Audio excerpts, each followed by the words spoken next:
दोस्तों, इज़राइल फ़िलहाल कई मोर्चों पर युद्ध छेड़े हुए है। इसमें सीरिया में बशर अल असद के पतन के बाद पूरी तरह से शांति नहीं आ पाई और आए दिन देश में अलग-अलग समुदायों के विद्रोह देखने को मिल रहे हैं।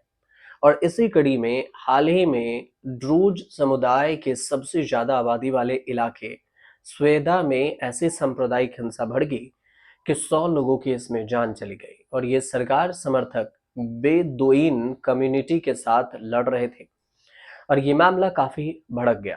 सीरिया के रहने वाले ड्रूज संप्रदाय को बचाने के लिए इज़राइल वहां पर कूद पड़ा, जबकि वो पहले से ही एक तरफ ईरान और हमास से लड़ाई लड़ रहा है। तो आपको ये बताते हैं कि ये जो यहूदियों का ड्रूज समुदाय है उससे क्या रिश्ता है जो उसके लिए वे खून बहाने को भी तैयार हो गया इज़राइल सीरिया में। इज़राइल का ये कहना है कि गोलन हाइट्स में रहने वाले ड्रूज नागरिक दक्षिण सीरिया में चले गए थे, जिनकी वापसी के लिए सरकार ने ये ऑपरेशन चला रही है। और जो गोलन हाइट्स जो है, गोलन हाइट्स वो इलाका है जिसे लेकर सीरिया और इज़राइल में विवाद रहा है। तो फिर ये सवाल ये भी है कि कौन है ड्रूज समुदाय के लोग। तो आपको ये जानकारी दे दें कि ड्रूज समुदाय के लोग न तो मुस्लिम होते हैं और न ही ईसाई। ये इन दोनों के बीच से निकला हुआ है एक धर्म, और ये 11वीं सदी में शिया मुसलमान से निकली हुई शाखा मानी जाती है। इसमें ईसाई, बौद्ध और अन्य धर्मों के भी दार्शनिक तत्व शामिल हैं। ड्रूज समुदाय मुख्य रूप से सीरिया, लेबनान, इज़राइल और जॉर्डन में पाया जाता है और ये समुदाय ईश्वर के एकादेशवाद अ, में विश्वास रखता है, आस्था रखता है। ड्रूज अपनी धार्मिक किताब और प्रथाओं को गुप्त रखते हैं और सिर्फ समुदाय के कुछ चुनिंदा सदस्यों को ही गहरे धार्मिक ज्ञान तक पहुंच होती है। इसमें धर्मांतरण, धर्म के अंदर या बाहर की इजाजत नहीं है और ना ही ये दूसरे धर्मों में शादी को मान्यता देते हैं। ड्रूज समुदाय की जो तादाद है सीरिया में करीब करीब 7 लाख है और विवादित गोलन हाइट्स में इनकी संख्या 20,000 है और इन्होंने इजरायली नागरिक नहीं ली और वे खुद को सीरियन ही मानते हैं। तो वे अपने धार्मिक काम बड़े ही गुप्त तरीके से करते हैं। तो इसके बचाव के लिए इजरायली सेना क्यों उतरी? तो इजरायली सेना ने सोमवार को ऐसा ऐलान किया कि उसने स्वेदा प्रांत में अल अलग जो अल सामी गांव है उसके इलाके में बमबारी की है और वो साफ कर चुका है कि अगर ड्रूज अल्पसंख्यकों पर मुसीबत आई तो वो बचाव में उतरेंगे। और उसने सीरिया को चेतावनी दी थी कि दक्षिणी देश के उन इलाकों में अपनी सेना तैनात न करे जो इजरायली कब्जे वाले गोलन हाइट्स की सीमा से लगे हुए हैं। और ये तो सीधी बात ये है, लेकिन राजनीतिक एक्सपर्ट इस पर ये मानते हैं कि इजराइल ड्रूज समुदाय हिंसा की आड़ में वहां से सीरियाई सेना की उपस्थिति खत्म करना चाहती है।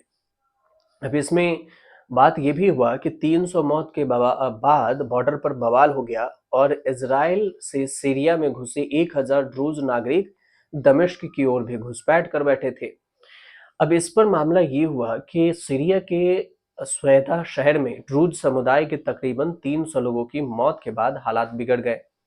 इजराइल सीरिया बॉर्डर पर जो कुछ भी हुआ उसे काबू करने में इजरायली फोर्स ने पसीना बहाया और पसीना भी छूट गए। इसमें बॉर्डर पर ड्रूज समुदाय के लोग प्रदर्शन के लिए इकट्ठा हुए थे और जब तक फोर्स कुछ समझ पाए, अचानक से बाढ़ काटकर सीरिया बॉर्डर पार कर गए। उधर सीरिया की तरफ से भी ड्रूज नागरिक इजराइल में दाखिल हो गए, जिन्हें रोकने के लिए आईडीएफ की ओर से आंसू गैस की गोले डालने गए। दक्षिणी जो सीरियाई ड्रूज क्षेत्र है स्वेदा, उसमें 4 दिन से ड्रूज और बेदुइन समुदाय के बीच में हिंसा झड़प में मरने वालों की जो संख्या है तकरीबन 300 पहुंच गई और इसी के चलते सीरिया के साथ लगती इजराइल के सीमा पर अराजकता देखने को मिली। अचानक से बमबारी, इजराइल में एक ड्रूज निवासी बाढ़ तोड़कर सीरिया में घुस गए थे और आईडीएफ का कहना हुआ कि सीमा पार करने वाले ये इजरायली ड्रूज नागरिक उसी स्वेदा शहर की तरफ जा रहे हैं जहां पर हालात अनियंत्रित हो चुके हैं। इधर सीरिया सरकार ने ड्रूज समुदाय पर हमले न करने की चेतावनी देने के बाद इजराइल ने सीरिया पर अटैक कर दिया। दमिश्क में रक्षा मंत्रालय और सेना मुख्यालय को निशाना बनाया गया और इसके अलावे देखें तो तकरीबन 160 ठिकानों पर हमले किए गए इजराइल के तरफ से। इसमें सबसे ज़्यादा हमले सीरियाई सेना की उस टुकड़ी पर किए गए जो सैदा शहर की ओर बढ़ रही थी, और इजराइल का मानना है कि यह सेना ड्रूज समुदाय पर हो रहे अत्याचारों को बढ़ाने के लिए आगे बढ़ रही है। इजराइल ने इस सीरियाई टैंकों, मशीन गनों और ट्रूप्स को भी निशाना बनाया। तो ये जो कुल कहानी थी, इजराइल ने क्यों सीरिया पर अटैक किया, उस कहानी को हमने आपको बताया छोटे और संक्षिप्त में, आसान भाषा में। अगर आप समझे हो तो हमारे चैनल से जुड़िए, सब्सक्राइब कीजिए, शेयर कीजिए, कमेंट जरूर कीजिएगा।